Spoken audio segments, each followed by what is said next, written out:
Next unit start की थी electromagnetic induction. तो सबसे पहले आप इस यूनिट का नेम करेक्ट कर लेना। यूनिट नंबर मैंने वहाँ 4th डाल दिया था। ये यूनिट 5th का पार्ट फर्स्ट है। इसमें दो पार्ट हैं, 4th यूनिट और 5th यूनिट में। तो ये यूनिट 5th का पार्ट फर्स्ट है, इलेक्ट्रोमैग्नेटिक इंडक्शन। ठीक है, इसमें हमने सबसे पहले फैराडे का लॉ और लेंज का लॉ पढ़ा था। अब हम उसी से रिलेटेड आगे स्टडी कर रहे हैं। नेक्स्ट टॉपिक है हमारा self induction and self induction coefficient, स्व प्रेरकत्व और स्व प्रेरकत्व गुणांक। इसके लिए क्या करना है हमें, देखो दो चीजें होती है। एक तो होता है आपके पास सेल्फ इंडक्शन और एक होता है म्यूचुअल इंडक्शन। सेल्फ इंडक्शन होता है हम मतलब किसी भी कॉइल का खुद के कारण ही जो इंडक्शन प्रोड्यूस हो रहा है वो। लेकिन म्यूचुअल इंडक्शन क्या होता है, एक कॉइल का दूसरी कॉइल के कारण जो इंडक्शन प्रोड्यूस हो रहा है उसे हम कहते हैं म्यूचुअल इंडक्शन। तो पहले हम सेल्फ इंडक्शन की बात कर रहे हैं, इसलिए हम एक ही कॉइल लेंगे। हमने एक कॉइल ले ली, कॉइल को हमने एक की बैटरी से कनेक्ट करते हुए एक की से कनेक्ट किया हुआ है। ठीक है, अब सबसे पहले हम इस की को ऑन करेंगे। जैसे ही हम की को ऑन करेंगे, इसमें जो करंट की वैल्यू है आई वो 0 से मैक्सिमम तक बढ़ेगी। करंट आई कहाँ जाएगी, 0 टू मैक्सिमम इंक्रीज होगी। अब जैसे जैसे किसी कुंडली से संबंधित धारा का मान परिवर्तित होगा तो क्या होगा, मैग्नेटिक फील्ड बी भी चेंज होगा, क्योंकि करंट और मैग्नेटिक फील्ड दोनों साथ साथ चलते हैं। जैसे जैसे मैग्नेटिक फील्ड बढ़ेगा, इससे रिलेटेड मैग्नेटिक फ्लक्स चेंज होगा। मैग्नेटिक फ्लक्स मतलब जितनी ज्यादा फील्ड लाइंस निकलनी है वो निकलेंगी। तो जितना ज्यादा मैग्नेटिक फ्लक्स परिवर्तित होगा उतना ही इंड्यूस्ड ईएमएफ क्या प्रोड्यूस होगा, induced EMF and induced current produce होगा। तो इस घटना को क्या कहते हैं हम, सेल्फ इंडक्शन। मतलब किसी कॉइल को हमने बैटरी और की से कनेक्ट किया और उसमें जैसे जैसे हम धारा का मान बढ़ा रहे हैं, प्रेरित विद्युत वाहक बल और प्रेरित धारा उत्पन्न हो रही है। अब नेक्स्ट हम क्या करते हैं, की को ऑफ कर देते हैं। जैसे ही हम की ऑफ करेंगे तब भी हम क्या ऑब्जर्व करेंगे कि करंट का मान मैक्सिमम टू 0 डिक्रीज हो रहा है। जैसे जैसे करंट का मान डिक्रीज होगा, मैग्नेटिक फील्ड कम होगा, तो भी क्या होगा, फ्लक्स में परिवर्तन होगा। परिवर्तन क्यों होगा, क्योंकि मैग्नेटिक फील्ड बढ़े या घटे फ्लक्स चेंज होएगा। फील्ड लाइंस या तो ज्यादा होंगी या कम होंगी, तो फ्लक्स तो चेंज हो रहा है। और जब जब फ्लक्स चेंज होता है, फैराडे ने बोला था कि जब जब फ्लक्स चेंज होता है तब तक क्या होता है, इंड्यूस्ड ईएमएफ प्रेरित विद्युत वाहक बल तथा इंड्यूस्ड करंट प्रेरित धारा उत्पन्न होती है। इसी घटना को क्या कहते हैं हम, सेल्फ इंडक्शन। अब नेक्स्ट टॉपिक है हमारा सेल्फ इंडक्शन कोएफिशिएंट, स्व प्रेरकत्व गुणांक। तो इसके लिए डेरिवेशन करते हैं हम जानते हैं कि जो मैग्नेटिक फील्ड होगा वो बी कितना होगा कॉइल के लिए, म्यू नॉट एन आई। और हम जानते हैं कि स्मॉल एन क्या है, number of turns in coil per unit length. ठीक है, कुंडली की लंबाई पर एकांक लंबाई पर कितने नंबर ऑफ टर्न्स हैं किसमें, कॉइल में। ठीक है, कॉइल में जो मरोड़ों की संख्या है वो, तो उसे क्या कह रहे हैं हम, संख्या घनत्व। Now substituting equation second in equation first, we obtain B is equal to mu naught n I upon L। किसी परिनालिका के लिए यही होता है चुंबकीय क्षेत्र। अब नेक्स्ट क्या देखना है हमें, फ्लक्स की बात करनी है। जैसे जैसे मैग्नेटिक फील्ड वेरी हो रहा है, फ्लक्स परिवर्तित हो रहा है, और हम क्या जानते हैं कि जो फ्लक्स है मैग्नेटिक फ्लक्स, वो मैग्नेटिक फील्ड और एरिया के मल्टीप्लिकेशन के इक्विवेलेंट होता है। यहाँ number of turns capital N है तो ये क्या हो जाएगा, एन भी है। Now substituting equation number third in equation number 4 we obtain phi is equal to, N की वैल्यू कितनी है, एन तो एन ही रहेगा, बी का मान mu naught N I upon small L हमें वो क्या होगा, phi is equal to mu naught N square I upon small L into A. अब ये जो फ्लक्स है ये मेनली किसके कारण प्रोड्यूस हो रहा है, एज अकॉर्डिंग टू एक्सपेरिमेंट जो फ्लक्स में मेन परिवर्तन है फाई, वो किसके कारण प्रोड्यूस हो रहा है, due to variation in current. तो जैसे जैसे करंट का मान बढ़ रहा है फ्लक्स परिवर्तित हो रहा है, तो phi is directly proportional to I. यहाँ प्रोपोर्शनलिटी का साइन हटाएंगे तो एक कांस्टेंट लगाएंगे एल। इस एल को ही क्या कहते हैं हम, स्वप्रेरक गुणांक। तो phi is equal to L I. अगर मुझे एल की वैल्यू निकालनी है तो एल इज इक्वल टू क्या हो जाएगा, फाई अपॉन आई। ठीक है, एक तो इसको दे देते हैं हम। अच्छा, इसकी डेफिनेशन को हम बाद में स्टडी कर लेंगे, पहले फाई की वैल्यू को सब्स्टिट्यूट करते हैं। Now substituting equation 6 in 5, phi is equal to, phi की जगह तो L I mu naught N square I A upon small L.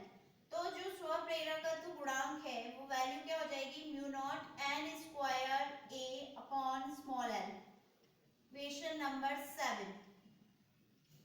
ठीक है, ये आपका क्या है, स्वप्रेरकत्व गुणांक, सेल्फ इंडक्शन कोएफिशिएंट। अब इसकी डेफिनेशन की बात कर लेते हैं। From equation number 6 phi is equal to L I, तो एल इज इक्वल टू क्या हो जाएगा, phi upon I. If I is 1 ampere, current का मान क्या है, 1 एम्पियर है, तो L is equal to phi. तो एकांक धारा की उपस्थिति में उत्पन्न ये क्या है, चुंबकीय फ्लक्स को ही क्या कहते हैं, स्वप्रेरकत्व गुणांक।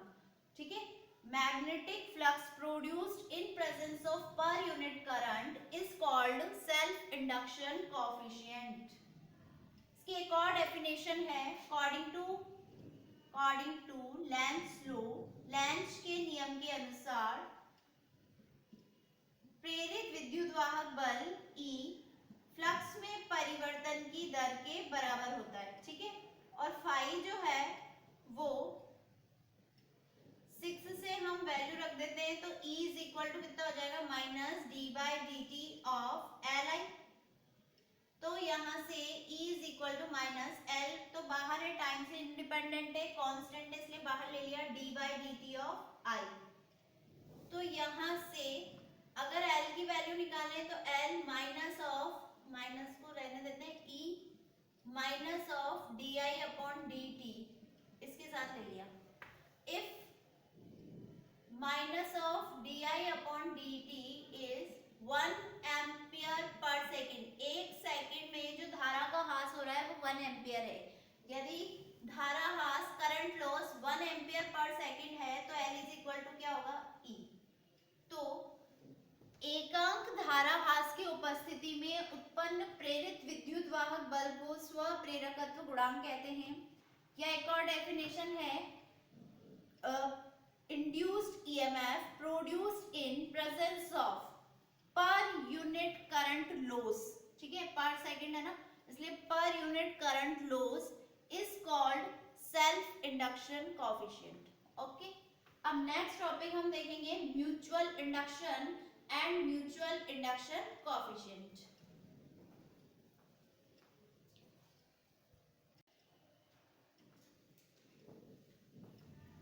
For mutual induction we take 2 coils.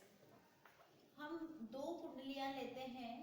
पहली जो आपकी कॉइल है वो सिमिलरली एक बैटरी और एक की से कनेक्टेड है, बट जो सेकंड कॉइल है वो इसके पास में ही रखी हुई है और वो एक गैल्वेनोमीटर से कनेक्टेड है। ठीक है, फर्स्ट वाली कॉइल में number of turns capital N1 मान लेते हैं, सेकंड वाली कॉइल में N2 मान लेते हैं। ठीक है, बैटरी, इसके लिए जो बैटरी है और ये कॉइल की1 और इधर आपका गैल्वेनोमीटर लगा हुआ है। जैसे हम की को ऑन करते हैं, फर्स्ट वाली कॉइल में करंट 0 से मैक्सिमम इंक्रीज होती है, तो इसके लिए करंट का नाम दे दिया I1। लेकिन हम ऑब्जर्व करते हैं कुछ देर में कि इस कॉइल में करंट के प्रोड्यूस होने के कारण इसके गैल्वेनोमीटर में कुछ डिफ्लेक्शन आता है। इसके गैल्वेनोमीटर में कुछ डिफ्लेक्शन आ रहा है, इट मींस क्या हो रहा है कि इसमें भी करंट इंड्यूस हुआ है और उस करंट को नाम दे देते हैं हम I2। ये करंट क्यों इंड्यूस हुआ? क्योंकि जब प्राथमिक कुंडली यानी कि प्राइमरी कॉइल,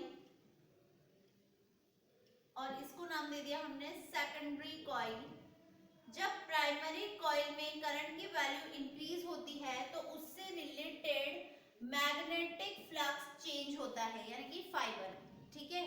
और इधर हम दे देते हैं सेकेंडरी कॉइल। सेकेंडरी कॉइल में क्या होगा, जब प्राइमरी कॉइल से रिलेटेड मैग्नेटिक फ्लक्स चेंज होता है तो सेकेंडरी कॉइल में भी मैग्नेटिक फ्लक्स चेंज हो रहा है, इसको नाम दे दिया हमने phi2। ये phi2 इस I1 के कारण परिवर्तित हो रहा है और इसमें सेकेंडरी कॉइल में इंड्यूस्ड ईएमएफ और इंड्यूस्ड करंट प्रोड्यूस होती है, जिसके कारण हमें गैल्वेनोमीटर में डिफ्लेक्शन दिखाई देता है। इस घटना को क्या कहते हैं हम? म्यूचुअल इंडक्शन या अन्य प्रेरकत्व, क्योंकि एक के कारण दूसरे में कुछ वेरिएशंस हो रहे हैं, ठीक है। इसके लिए मैग्नेटिक फील्ड हमने मान लिया B1 है, इसके लिए हमने मान लिया B2 है मैग्नेटिक फील्ड, ठीक है। अब हमें सबसे पहले क्या करना है, हम यहाँ पर सेल्फ इंडक्शन कोएफिशिएंट निकाल रहे हैं। सेल्फ इंडक्शन कोएफिशिएंट आप जानते हैं कि सेकेंडरी कॉइल में जो फ्लक्स है वो किसके कारण निकल रहा है? We know that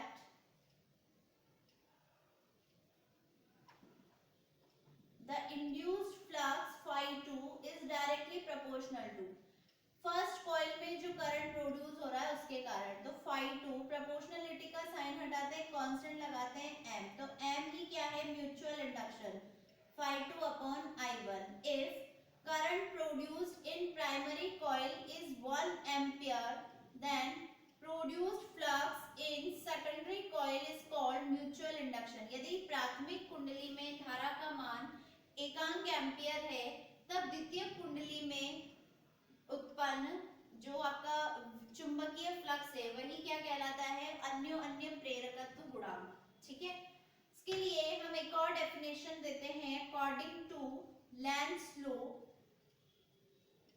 लेंज के नियम के अनुसार जो आपका प्रेरित विद्युत वाहक बल है minus of D by D T of phi के इक्वलेंट होता है। इसको दे दिया हमने एक इक्वेशन 1 2 3।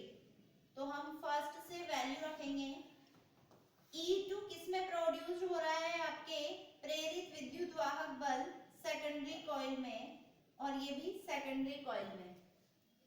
तो वैल्यू सब्स्टिट्यूट करते हैं, put first in third we obtained E2 is equal to minus of d by dt of phi2। phi2 कितना है? mi1, ठीक है। तो E2 is equal to minus of m d by dt of I1, ठीक है। तो यहाँ से m is equal to कितना हो जाएगा? E2 upon minus of di1 upon dt। अब if minus of di1 upon dt is 1 ampere per second, 1 ampere per second, तो m is equal to कितना होगा? E2। m is equal to कितना होगा? E2। यानी कि अगर आपके प्राइमरी कॉइल में धारा ह्रास 1 एम्पियर पर सेकंड है तो द्वितीय कॉइल में उत्पन्न प्रेरित विद्युत वाहक बल को ही क्या कहते हैं हम? स्वप्रेरकत्व गुणांक, ठीक है। इसके लिए फॉर्मूला भी कैलकुलेट करते हैं हम, self mutual induction for solenoid, ठीक है। तो अभी नेक्स्ट हम वही करेंगे।